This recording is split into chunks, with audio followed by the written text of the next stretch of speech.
Good morning. This is Alexis Parker sitting in with Giovanni Gallucci and Chloe Dawn, and this is the Daily Trend Report. Morning, Alexis. Morning. Ruby and I found a stack of vinyl at a swap in Alpine this weekend, so I'm running on good music and not much sleep. I'm running on neither. Let's get into it. Today, the real number behind small creators beating celebrities, 3 clean label brands that just changed owners, and a bourbon bar on a mountain that outproduced a movie studio's marketing budget. Okay, this one's mine, and it's got real numbers behind it, not vibes. Clark's report had it first. Micro and nano creators, the 1,000 to 100,000 follower range, now pull 45.5% of all influencer spend. Say that again. Almost half. Almost half.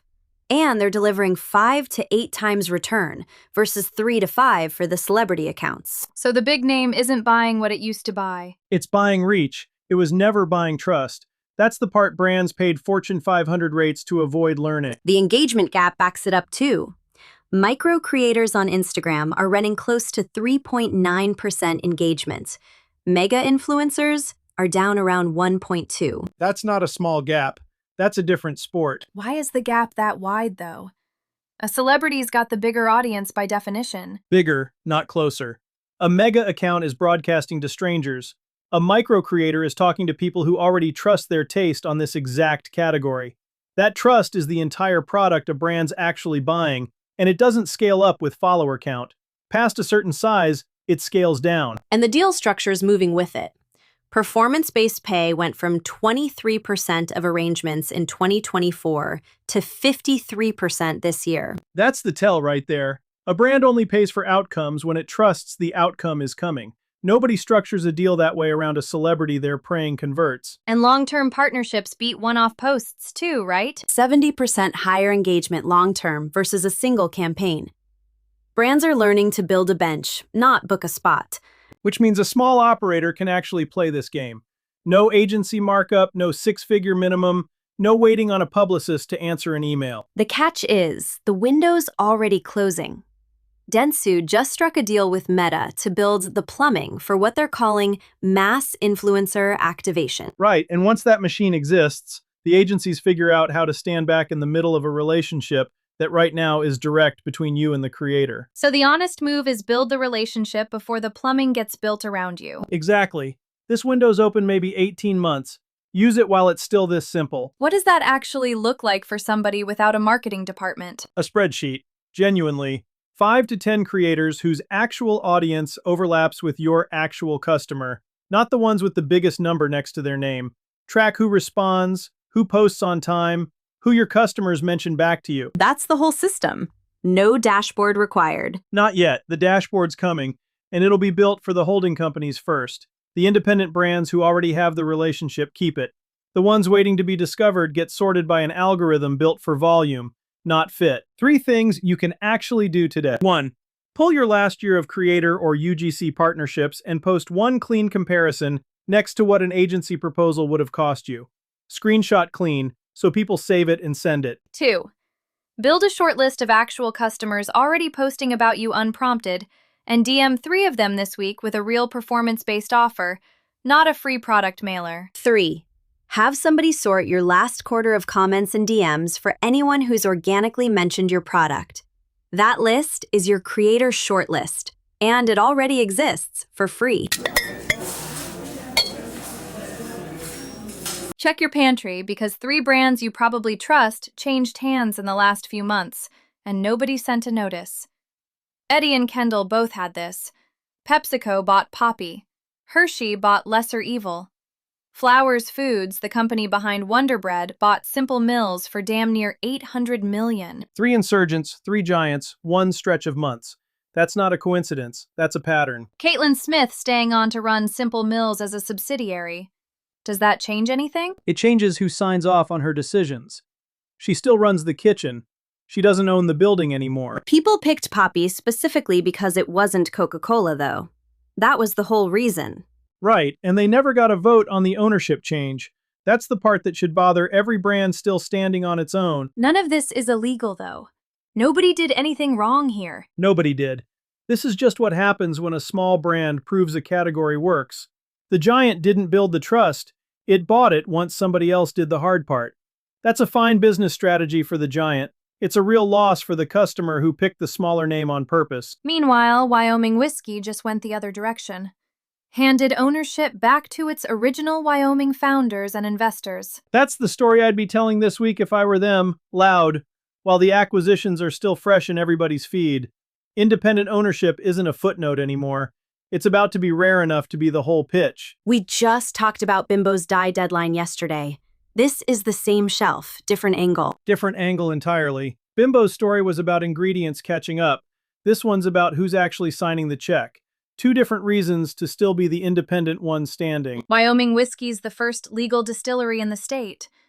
That history means something when they're the ones unselling themselves back to their own investors. It means the story writes itself, and most brands still won't tell it. Nearly every recognizable craft label in spirits has been bought up by somebody bigger. A distillery going the other direction is the exception loud enough to build a whole campaign around. So it's not just ownership, it's who's willing to say it out loud first. Right. A brand can be independently owned and still lose the story if a giant says it louder. Say it first, say it specific, say it before somebody buys you and says it for you. So if you're still independently owned, Say so. Not on an about page nobody reads. Say it where people are already scrolling. 3 moves before we keep going. 1. Post a plain, direct statement naming who actually owns your brand and why that's a choice. No hedge, no soft language, no about page burial. 2. Build one carousel naming the specific deals. Poppy to PepsiCo, Lesser Evil to Hershey, Simple Mills to Flowers Foods, next to your own ownership status. Specific beats vague every time. 3. Turn ownership transparency into a recurring quarterly post, a numbered check-in, so it reads like a standing feature instead of a one-time reaction to this week's news. Do those 3 and you're not reacting to Poppy's headline. You're building the counter case in public, on your own timeline, before the next acquisition makes the case for you. Here's the one I'd sit with today because it's a win and a flop in the same week teaching the same lesson. Start with the win. Eddie's report had it. Maker's Mark built a full bourbon bar on top of a mountain in Aspen. Staffed, stocked, perfectly unreasonable campaign. Trade press picked it up within days. Why does a bar nobody can casually walk into beat one anybody can drive to? Because the content is the proof you were there, not the bourbon. Nobody screenshots a bar at the strip mall. Everybody screenshots the one on a mountain. Best Buy's doing something close with its new TV push. Betting the demo has to happen in person. Same instinct. A scroll past ad can't replicate standing in front of the screen for a real consideration purchase. They're betting the store is still their best content format, and Amazon can't copy a building. Twix went a different way this week and it still worked. A full musical number, a ventriloquist double act, built around the same 2 bars joke they've run for decades. Because that joke was never tired, the format around it was. Same premise, new costume, and it reads new again. That's a different lesson than the other 2. Sometimes the fix isn't going anywhere in person. It's just refusing to run the stale version of your own idea. So where's the flop? Ryan's World. Travis had this one. Huge kids content empire online. First real VidCon appearance, and by every account, it landed flat. The room didn't feel the pull his feed sells every single day. So the online numbers don't automatically travel to a real room. They don't, and that's the lesson tying all 3 together. The audience is done rewarding polish for its own sake. There's a whole generational read on this too. MediaPost had it. Gen Z is telling brands flat out that digital media isn't delivering the payoff anymore, and they're filling that gap with real experience instead. So the content strategy has to catch up to where the audience already went. Right. They want proof you actually showed up somewhere real, and they can tell the difference between a stunt built for the room and a face built for a feed. What would you tell a brand that can't build a bar on a mountain, though? Most of us don't have that budget. You don't need the mountain. You need the incongruity.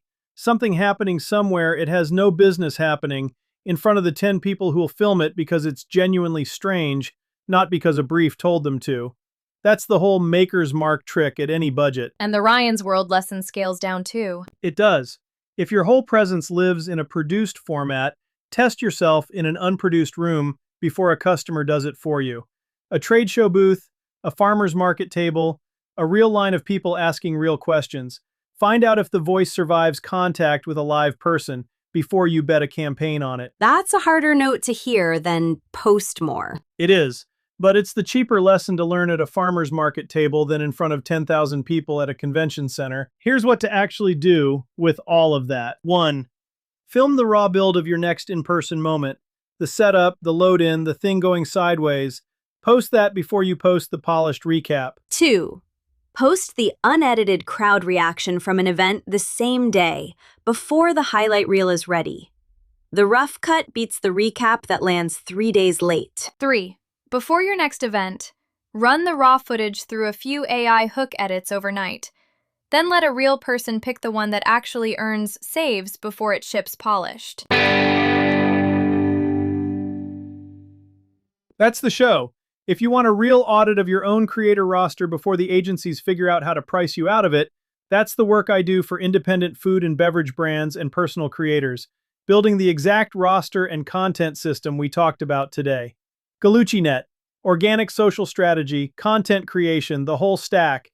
Find me at gallucci.net or DM at galluccinet on Instagram or LinkedIn. Talk tomorrow.